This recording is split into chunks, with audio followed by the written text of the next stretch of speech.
Welcome to The Secrets of Success. By following the proven techniques of the guests who appear on this series, you'll learn that even successful people run into detours and failures, and how you can apply their success techniques to change your life. You're now listening to the most unique show on radio, the show dedicated to making you a success. Our guest has an unbeatable business strategy. In the next few minutes, Maureen Burns might change your life forever. Maureen, thanks for being with us today. Thanks so much for having me. Now, you've written a book, or you're a co-author of the book, Winning on Purpose, which is a great title and certainly gets our interest. And you say right in the beginning of the book that you've spent most of your career understanding the role of loyalty. Do we still have loyalty in the world today? We do still have loyalty, and it's more important than ever. And you've really spent time working on this. And of course, you're talking in the business atmosphere where everything is kind of cutthroat. That's right. And I think one of the biggest opportunities for businesses is to understand that loyalty is actually the secret ingredient that really does drive sustained financial performance over time. And I'm sure some people are saying, oh, yeah, this is going to be nice, touchy-feely. I think they're going to be very impressed, as I am, as we go through some of the more specifics about your program and what you do. And a lot of what you do is built around something called NPS, or, if I'm saying this correctly, that stands for Net Promoter System or Score. Is that correct? That's right. Can you give us a little insight into that? I absolutely can. So my colleagues at Bain & Company started working with some of the credit card issuers many years ago. And in cards, customer lifetime value is a huge driver of profitability over time. And so we at Bain started looking at all of the different metrics that you can use and all of the different questions you could ask customers to try to understand which one was most correlated with lifetime value and behaviors, and how you could ask a simple question that might actually tell you something about future financial performance. And so looking at a bunch of things, found that the question, would you recommend, said company to a friend or colleague, was the one that was most correlated with actually what customers did in the future. So people that said they would recommend a company actually bought more from that company and actually did recommend that company to friends and family. And so we saw really different economic patterns of behavior based on how customers felt about a particular company. It's funny when you say that, because that's exactly the question. If my wife goes someplace, and if it's usually out to lunch or to a place for dinner or something, I'll say, how was it? The quick answer is, oh, it was good or very good. Would you go again? And of course, that's the telling answer, because, not really, or I don't think so because the waiter wasn't too nice, or it was so crowded or noisy. But that's the winning question. And little did I know, I guess I stumbled on it just by happenstance. Now, you mentioned, I think it's enterprise car rental as an example. Tell us some of the things that people like about them and why they made it into your book. Yeah, if you think about rental cars, most of your experiences with rental cars are probably not that great. It's pretty difficult oftentimes when you go to actually pick up the car. There's all these fees that you didn't expect, and you're getting the bill a month later for a toll that you happened to drive through and didn't even realize was a charge. Enterprise from the beginning has really stayed away from a lot of those got you fees. They also have created experiences that are easy and simple, and their employees, they really work hard to make sure that their employees deliver a great experience. And as a customer, I know I can feel a really big difference when I go to an enterprise rental facility versus some others. I feel like I get my car quickly, it's clean, the employees are really there helping me get settled, and then I get off and I'm on my way, which is exactly what you want in that kind of service. Oh, absolutely. And I copied some things down from your book. You said they don't have the nuisance fees. Well, that's nice that you like reading an insurance policy. I don't have to go down the line like, what are they going to charge me for? Did I breathe in the car? Did rain get on the window? What happens? Late fees, gas to refill the tank, things like that.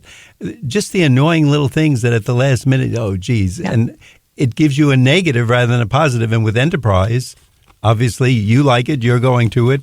Now you've said that right away, that's going to be in my mind whenever I'm in the rent-a-car opportunity. I'm going to think of them because of what you said. They're getting such a good rating. Are there other companies that are going to come to your mind when we talk about this, the Net Promoter System, NPS? Yeah, absolutely. There's lots of great examples. So Discover is a credit card company many of us know and love, and they are really exceptional in many dimensions. Similar philosophy. They said they were going to eliminate bad profits. So they got rid of fees that were unfair. They actually decided to insource collections. So a lot of credit card companies will actually sell collections off to other companies. They said, no, we want to treat our customers like we would treat friends and family members. If they're late or they have a bad debt with us, we're going to actually handle that ourselves and treat them with loving care, essentially.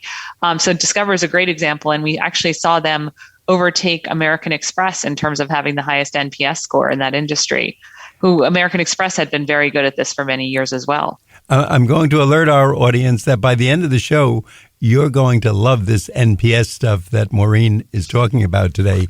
So pay close attention and maybe keep the pen and pencil out because you're probably going to want to jot down a few of her comments. Now, NPS is a way of measuring a business, but don't we already have a lot of those? Profits, revenues, complaints, number of outlets, stock prices? There's so many. Do any of them tell you if you made someone's life better? No, absolutely. They Nope. certainly don't make maybe the stockholder's life better, or Maybe. that Yeah. president or CEO at the top who, when he or she leaves, we read that they got a $60 or $80 million buyout, and we're also happy for that, of course. But no, it doesn't do anything for me. It doesn't tell you if they made that money by extracting money from the pockets of customers that wasn't fair. It doesn't tell you if they treated their employees terribly to actually get those profits. And that's where Net Promoter is really valuable, because it does. It tells you how companies treat their customers. And we find that companies that treat their customers well most often are the ones that are treating their employees well, because you can't have happy customers without happy employees that are delivering amazing experiences to them. And that's another good point. If the people are happy, it just kind of conveys to you, like, if everybody there is pretty happy and getting along, there's something good going on. And when you Absolutely. go back, you see the same faces. I always like to see that. And if there's complete turnover every 4 weeks when I go back to the bank or something is going on behind the scenes that's not good. It tells you an awful lot about the leadership. If you have good leadership, you often have happy employees that stay for a long time. Now, Marina, I know in reading the book, you and your co-authors actually say you check this out, like some people check out baseball averages or football passing numbers, etc., before dealing with an organization. Where would we, the general public, find out? Is this accessible to us, or is this just something that the company knows and kind of keeps track of themselves, like hirings and firings? One of the great things about NPS is the score has taken off in tremendous ways. And so there's lots of NPS. We call, the shorthand for Net Promoter is NPS. There's lots of NPS scores reported all over the place. The issue with that is if the company doesn't tell you how they got the score, you should be a little suspect of it. Now, we at Bain have started a data business called Nps Prism, where we do double blind, meaning, we go out to customers and don't tell them who's asking, not the company name, and we ask for these NPS scores. So we now have across industries pretty good data about who's leading, who's lagging. We've done this for airlines, we've done it for banking, credit cards, retail, a bunch of different industries. And so that's data that we now have more available. Would that be available to the general public, or obviously because you're doing the survey, you know it, but would someone like me be able to get it like stock prices? It's not available the way stock prices are today. We are publishing some of that data, and we have clients that are getting access to the full database. There are NPS scores. If you poke around the internet, you can definitely find NPS scores. I would say just look at the source and make sure you understand where they're coming from, because there's a lot of great scores out there, and there's some that are just self-reported by companies that really are measuring one small part of the experience and not the whole overall experience, or just measured in the right way. I have a feeling that the next stage in your career or your co-authors might be an NPS newsletter, something like Consumer Reports, or one of those health newsletters where there's no advertising. It's just a neutral entity giving us the real score rather than anything that might be tainted a little bit. There's been a lot of talk about whether we should be publishing our customer love winners, as we would like to call them. Oh, I like that. That's a great title for it. I think it would draw a lot of people in. Maureen, we want to find out more about this, but at this point in the show, we want to remind our listeners that you're listening to The Secrets of Success on the voice of Nassau Community College, 90.3 WHPC. I'm Bill Horan. Our guest today is Maureen Burns. Her book is Winning on Purpose, and I advise you to write that title down. You're going to want to get hold of this and get more information before the end of the show. Maureen, where can we get the book, and is there a website where we can find out more? Sure. The book's available. It's available on Amazon for pre-order now, or your regular bookseller. And then it will be published and available for purchase on December 7th at any major book retailer. And you can find out more about Net Promoter at Bain.com or netpromotersystem.com. And I think we're going to find out that this would be great for any business, and certainly it's great for the consumer, because as I said to you, if someone recommends it, or when I ask my wife, would you go back, would you go there again, that seems to be the key element here. You mentioned, I think it's the first chapter of the book says, know your purpose.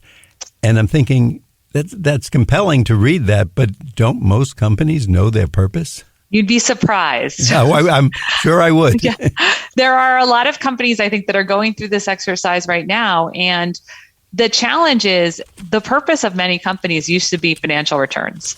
For many, many years, we lived in a world where financial capitalism ruled, and companies and executives were measured on how much value they could extract. That has changed. We have moved to a world where companies are being asked to manage across many different dimensions, and CEOs are in a position where they have to figure out how to balance across a number of different stakeholders. And we think that's challenging, and that companies really do need a North Star or purpose. And we believe that making customers the primary purpose of your company is the North Star that can help you achieve the many objectives that CEOs are really being held accountable to today. And as the customer side of everything, because whatever I'm doing, I'm the customer, I love that. And I would think any of the people I pass in a mall, in a store, anywhere else, unless you're a CEO or something totally out of the norm of the rest of us, that just makes so much sense. And it's also makes life a lot easier for almost everybody. But, and I think I've done a good job in going through your book, when you survey business leaders, only 18% believe that their primary purpose is to provide maximum value to the customer. That's right. That's right. And I think it just shows that there's this, there's still some focus on financial capitalism. A percentage of people said that it was financial returns. Some people think it's providing the best experience for employees. Most that it was this balanced view of I have to kind of deliver a lot across a whole bunch of people. And that's okay. But the problem is if you don't have one thing to focus on, you often can't be good at anything. And so we would suggest that more companies need to really understand that if you put the customer at the front and center of everything you're trying to achieve, that is the surest path to achieving many of the other objectives, whether it be financial returns, employee engagement, and broader, impact on community. And as a customer, again, I'm talking about myself now, the more we support, because your statistics, I'll repeat that, only 18% of the business leaders believe enriching the life of the customers is their primary purpose. That's 1 out of 5.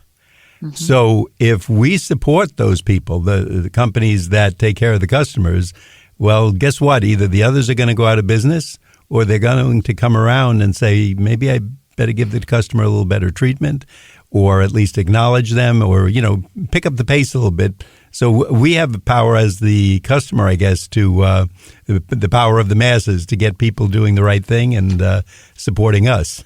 Absolutely. We speak with our wallets and our business. And in this era of massive disruption, there's many more alternatives every day to the traditional people that we've, been customers of for many, many years. And so a lot of the things I'm doing is helping traditional companies think about some of the new disruptions that they're seeing and helping them evolve so that they can continue to serve customers in the right way.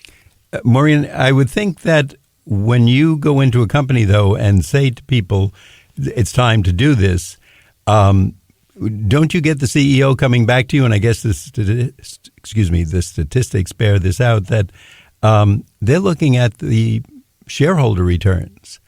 And, the easy answer is, well, I work for the shareholders and I work for the owners.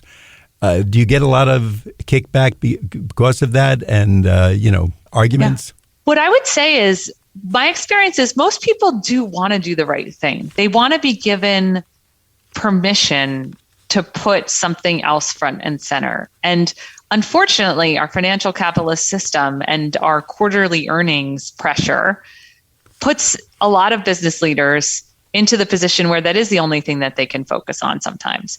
And so what's amazing to me is, as we've done this work over many, many years, we've proven that actually the companies that do have the best financial performance over time also are the ones that put customer first.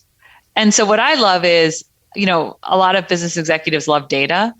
And I feel like we come in with the data that basically says nice gals and guys actually finish first. I love that. We love it. Yeah, no, it's great. Being able to tell executives that doing the right thing actually is the surest path to financial outperformance is amazing. And when you give them the data and confidence and conviction, most leaders want to lead a company that's doing the right thing, right? Like, we're human. Most people are human and they want to do good stuff. And so when you give them the conviction and the back it up with history and performance and metrics, a lot of people are like, okay, what do I do? This is great. And I copy down the reverse part of that statement. The companies that target just maximizing shareholder returns, it leads them into mediocrity and basically decline. So they're the ones going downhill, while the companies that care about the people, do the right thing, accept returns, replace ornery product, let's call it that. I once bought a watch off a TV station. And when I called them to say, parts are falling off this watch and I've only had it a month and I've worn it 3 times, they were very kind. They offered me a $10 credit for my next purchase. And I said to them, why would I come back to you? And then they upped it to $20, which it was an inexpensive watch. It was about $60, $75. But after that, it was like, wait, you sent me a product that's literally falling apart. And all I want, it probably cost you $12. All I want you to do is give me a workable version of this. What I bought, they kept offering me a credit, wouldn't do something, and we then had to go to higher levels, let's put it that way. But life becomes a lot easier when we follow your advice and follow the NPS system. Or treat others the way you want to be treated. Love Very it. simply. Perfect. Now, is this for a company that's interested in someone hearing this now saying, wait, I want this for my dental office or my restaurant? If a company is interested in this, is this something they can do with a few questions? Is this something that they can adopt fairly quickly? I mean, the core of what we call the Net Promoter System is really wiring a company with customer feedback. But that's not possible unless you have leadership commitment. So I would say, the first step is the leaders need to be committed. And you can do a lot just with leadership commitment. You can look at your business. You can take a hard look at your business and say, where do I have bad profits? Where am I making money today that's not friendly for customers? What can I change? And then you can ask this question of your customers. And that's great. And you can measure the score. Great. But if you don't do anything about it, it really doesn't work. And so it's about having that commitment to both measure it, but then take the feedback, use it for individual coaching, because some of the feedback is about individual employees and what they can do better. But there's also a lot of great input that customers give you on things that you can change and things that, aren't meeting their needs today. You get great feedback about your products and whether they actually are resonating with customers. You get great feedback about the experience and where they want to use more digital, where they'd like to use less digital. So yes, a lot of this is applicable in almost every type of business, and actually nonprofit I've seen can take a lot of the core tenets of the system and use them. You used a term, bad profits. I'm sure some people look at that or hear that and then go into shock. What do you mean bad profits? Can you tell us what you define as bad profits? Bad profits are money that you're making from customers that's actually going to make them less loyal over time. And so therefore may contribute right now to higher profits, but over the long term is going to lead to much lower profits for your company because you're going to lose that customer. And so nuisance fees, you get a bank fee that makes no sense. You call up, they explain it to you. It still makes no sense. That happens once, maybe you're okay with it. It happens again. Maybe the third time you're like, I got to find a new bank. So the bank made that money off of you, in the moment, great for them, but then they've lost you for the rest of your life. That's bad profits. And I think we're all with you. We hate that charge because our payment was one day late. And not only are we paying interest, but there's a $38 late charge or $42 or whatever the number is. It's just offensive. Let's put it that way. And then we start looking for another credit card to use or another company to deal with. So I think you're absolutely right. Maureen, I again want to mention to our audience, if you're just tuning in, you're listening to The Secrets of Success on the voice of Nassau Community College, 90.3 WHPC. I'm Bill Horan. Our guest today is Maureen Burns. She's a co-author of the book Winning on Purpose. And Maureen, can you tell us where we can get the book and a website where we can find more information about this great system? Absolutely. So you can find more information on the Net Promoter System at netpromotersystem.com or Bain.com. And the book Winning on Purpose is available now for pre-order at any major book retailer and will be published on December 7th. And one of the things I noticed through the book, if someone wants to adopt this, they can kind of bring this on, at least the way I'm understanding it, very inexpensively. I mean, it's basically, I think, and you put it simply, like the golden rule, just treat people the way you would want to be treated. So it's not really that difficult to do for the local dental office or the 50-person company in town or accounting office or anything. No, it's not. The general principles are not. What we found is a lot of large companies want to implement this at scale. And that is a bigger challenge, really thinking through how to wire customer feedback into every part of the organization so that all throughout the company, people are getting this feedback. So that is a bit more of a challenge. And that's what I spend a lot of my time doing. But then also with data and analytics, there's a whole nother generation of things to come, I think, where we're using customer data in new ways to help delight customers versus, I think, what could happen, which is using customer data in the wrong way. And so that's another kind of, I think, body of work that's beginning and yet to come over the next few years. Maureen, I usually learn from other people's errors or my own errors and mistakes. And you talk about the wrong way to get involved with customers and use, as an example, new car satisfaction surveys. And I love that, and I'll explain why later on, but I'd like you to talk about it. Explain what we mean by that, and then what's wrong with the way automobile dealerships do it. Absolutely. So this is an example. And by the way, it's not every automobile dealership, but many people have had this experience where you go to an auto dealer, you buy your car, and then the salesperson says, I have a survey for you to fill out, 0 to 10, which is the Net Promoter, the way we do Net Promoter. I don't get paid unless I get the 10. So, the best thing you could do is give me a 10. And my kids aren't going to eat this week if I don't get the 10. And that's gaming, right? So that is completely antithetical to the idea of how we think about Net Promoter, because Net Promoter is meant to be about learning and improvement. And so in a company that truly embraces Net Promoter, Apple Retail is beautiful at this. The employees understand that they want to get honest feedback so that they can learn from it. And that's what we like to see happen in practice. I think that's so amazing. And I was one of those victims of that automobile, I guess you want to call it a scam, where they said, please give us a 10. It only means something if you give us a 10. And I think it was even J.D. Powers. Is that the group that calls you up afterward? They kept calling me. They said, why won't you give us a high score on that? I said, do you understand? When I went to pick up my car, they had sold it. It was not there. There was no car there. And I said, I'm not giving you a 10 or anything, but we'll give you they upped the offer. We'll give you a free oil change. Wow. That's going to make up for going to a car dealership and finding out there's no car there. The day and time they told me to be present and pick up the car, it simply wasn't there. They had sold it to someone else. One of the other salespeople kind of made a quick back of the room deal and sold the one that was on the lot. And I was supposed to wait for another week or so.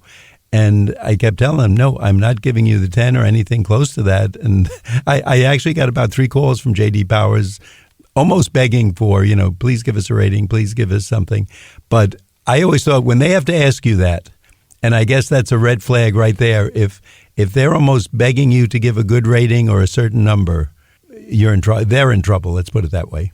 It's true. And it means that somehow, somewhere, the leadership is not incenting the right things. They're making people feel like in order to get paid, in order to get a good review, they have to always get 10s.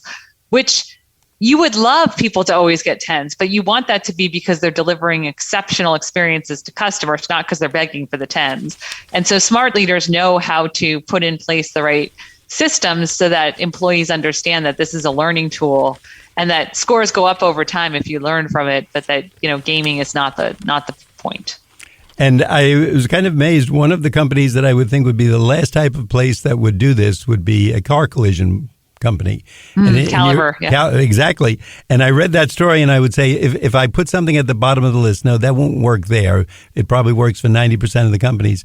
Yet Caliber Car Collision used your system, and I wrote it down. Their revenues increased 52-fold over about 10 years. That's right. I mean, they're an astounding story of just increasing value, and one of the worst experiences you can have generally, right? You've been in an accident, you have to get your car repaired, and yet they decided they were going to make this a delighter for their customers.